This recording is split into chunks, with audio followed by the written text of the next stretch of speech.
शुभ निशुभ दलती लक्ष्मी परा सा दुर्गा नवकोटि विष्णु सहिता महापात विश्वेश्वरी। सबसे पहले हम दुर्गा माँ को प्रणाम करते हैं क्योंकि उनका भी जो वास है सप्तशृंगी में है।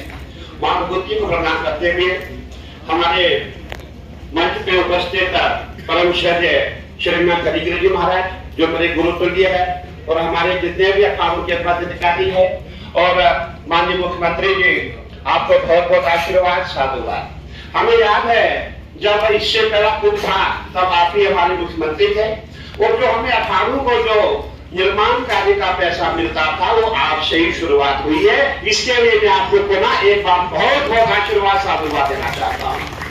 और वैसे भी आप हमारे युवा मुख्यमंत्री है, आप हमारे हृदय सम्राट है और आपने देखा कि जो जिसमें करीबन 70 करोड़ के करीबन श्रद्धालु उसमें पहुंचे, तो हमारा ये मानना हमें इस कुंभ को हल्के में नहीं लेना है। मुझे कई लोगों ने कहा बोले महाराज एक खिचड़ी कुंभ है, मैंने कहा भी खिचड़ी कुंभ नहीं है। अब हमारे माननीय प्रधानमंत्री जी यत्र योगेश्वरा कृष्णो यत्र पार्थो धनुर्धरा तत्र श्री विजयो भोद्रवा नितिर मतिर्ममा। जहाँ हमारे माननीय प्रधानमंत्री जी है और हमारे माननीय मुख्यमंत्री जी है वहाँ सब संभव है, इसलिए खिचड़ी कुंभ नहीं है। क्योंकि हमने भी कभी नहीं सोचा था प्रयागराज में इतने लोग आएंगे, लेकिन जब लोग वहां पहुंच गए तब जितने भी आप अखाड़े के पदाधिकारी देख रहे हैं, हमारे साधु संत ध्यान देख रहे हैं, इन्होंने ही पूरा मोर्चा संभाला था। मैं कहना चाहूंगा लोग कहते हैं कि भाई श्रद्धालु आते हैं, लेकिन श्रद्धालु को खिलाना पिलाना उनको रखना वो कौन करता है? वो सरकार नहीं करती है, वो यही संत महात्मा करते, ही पदाधिकारी करते हैं, यही अखाड़े करते हैं। और एक एक महामंडलेश्वर जब हमारे श्रीमंत आते उनके साथ हजारों की संख्या में श्रद्धालु होते हैं और हमारे यहाँ रुकते हैं, सरकार व्यवस्था हमको नहीं देती है। इसीलिए बहुत अच्छा है आज हमारी आपसे वार्ता हो रही है और मैं समझता हूँ पहले मुझे है आपकी हमारी और होती रहेगी। सबसे पहले मान लीजिए जो हमारी समस्या गोदावरी की है, गोदावरी बिल्कुल स्वच्छ नहीं है। और अगर आप कहीं हम चाह रहे थे कि आज की मीटिंग त्रंबक में हो, यहाँ के पश्चात त्रंबक में आ पाए और हम आपको वहां दिखाएं गोदावरी का क्या हाल है, क्योंकि गोदावरी त्रंबक से ही नासिक में आएगी और उसको स्वच्छ करना हमारे माननीय मंत्री जी से भी हमारी बात हुई थी और माननीय मंत्री जी को हमने कहा था कि एक अलग से भी एक प्रोजेक्ट दिखाया गया था, वो आपसे वार्ता करके हमारे माननीय मंत्री जी।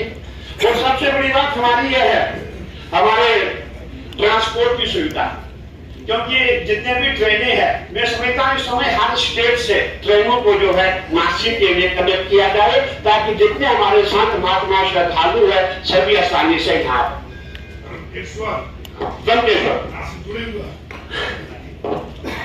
और मान लीजिए हमारे जितने भी अखाड़े 13 अखाड़े यहाँ बैठे हुए हैं हम सब एक ही है।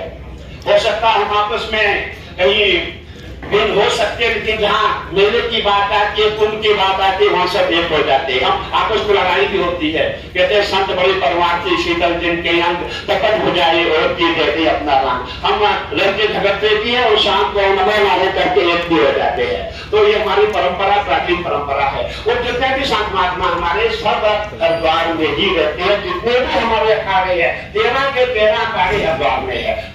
वैसे आपके वहाँ अयोध्या में भी अखाड़े 10 अखाड़े तो हरिद्वार में रहते हैं। मानिए सबसे बड़ी दिक्कत क्या है, जितने भी हमारे अखाड़े के पदाधिकारी है वो हरिद्वार से ही आते हैं। जैसे हमें कल मंत्री जी का फोन आया मीटिंग है, हम तुरंत दिल्ली पहुंचे, दिल्ली से पढ़ाई करने सुबह ही यहाँ पहुंचे। और हमारे जितने भी संत महात्मा महामंडलेश्वर आचार्य महामंडलेश्वर भट्टाजी जितने भी हरिद्वार में रहते हैं उन सब का इतिहास हम मुख्यमंत्री तक ये बात पहुंचाए कि हमारे हरिद्वार से राइट जो है वहां से शुरुआत की जाए नासिक जगह ढूंढ नासिक, क्योंकि ये बहुत जरूरी है। जितने धर्म पदाधिकारी उनको बार बार आना है, हमें हर महीने में 2 बार आना है, 3 बार आना है। अब मान लीजिए ट्रेन में आएंगे तो हमें 24 घंटे लगते हैं, निजी वाहन से आते 24 घंटे लगते हैं, अगर फ्लाइट से आते 2 घंटे में हम यहाँ नासिक पहुंच जाते हैं। हम चाहेंगे कि आप इसके लिए तुरंत कोई कार्रवाई करेंगे। और देखिए अब तो शुरुआत है, मैं समझता हूँ बैठ के होती रहेगी, अपनी अपनी जो हमारी बातें वो चलती रहेगी। और मैं यही कहना चाहूंगा कि जैसे आपने पिछली बार हम जितने भी अखाड़े हैं जो निर्माण पक्का निर्माण हुआ था वो दोबारा से जो भी आप हमें जो उचित समझे जो सैंक्शन करें और उस बात को बहुत कम मिला था। उसके बाद जब हम वो जेल में गए थे, वो जेल में हमें शिवराज सिंह चौहान जी ने बहुत अच्छा पैसा दिया था, जो हमने चाहा पता निर्माण के लिए दिया था। उसके बाद 2019 में योगी जी ने भी हमें बहुत ही अच्छी सपोर्ट की थी। अब वो आपके पास आए हैं, मैं समझूंगा कि आपने जो पक्का निर्माण हमारा, जिसमें हमारे संतों के निवास बनते हैं, शौचालय बनते हैं, हमारा भंडार कुठार बनता है, वो पक्का निर्माण होता है। उसके लिए हमें जो राशि उसके लिए भी सोचा जाए, और एक बार हम भी सरकारी आपस में मिलकर राय मशवरा करेंगे ताकि सबको बराबर का जो है पैसा मिले।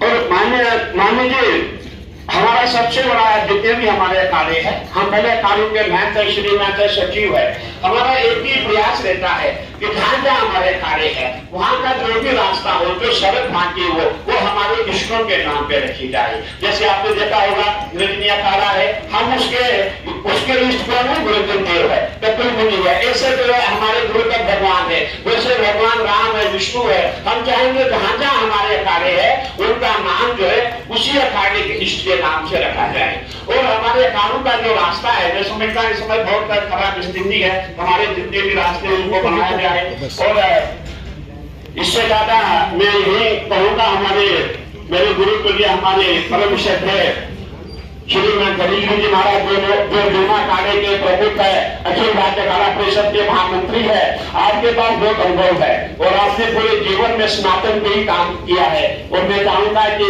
आप जो भी शेष है वो आप हमारे माननीय मुख्यमंत्री जी को बताएंगे। और हमें सबसे बड़ी खुशी है कि पूरे महाराष्ट्र में इस समय जो है आपने, जब आप दोबारा जीत के आ गए थे, हमें ऐसा लगा था हमारे व्यक्ति आ गए, हमारे हिंदू हृदय सम्राट आ गए। आप तो यहाँ खुशियां मना रहे थे, हम भगवान में खुशियां मना रहे थे, क्योंकि हमें वो दिन याद है जब आपने शुरुआत आपने की थी। उससे पहले हमें कभी भी किसी भी महीने में हमें पैसा नहीं मिलता था, टेम्परेरी मिलता था, लेकिन पक्का निर्माण नहीं होता था। और हमें याद है आपके कारण हमें पूरा जितने भी कार्य हमें है, हमारे है, सब में पक्का निर्माण हुआ था। पुनः मैं एक बार और आपको बहुत बहुत आशीर्वाद साधुवाद देना चाहूंगा और मां भगवती से ये प्रार्थना करूंगा कि आपकी लंबी आयु हो और हमारा जो महाकुंभ है सफल रहे।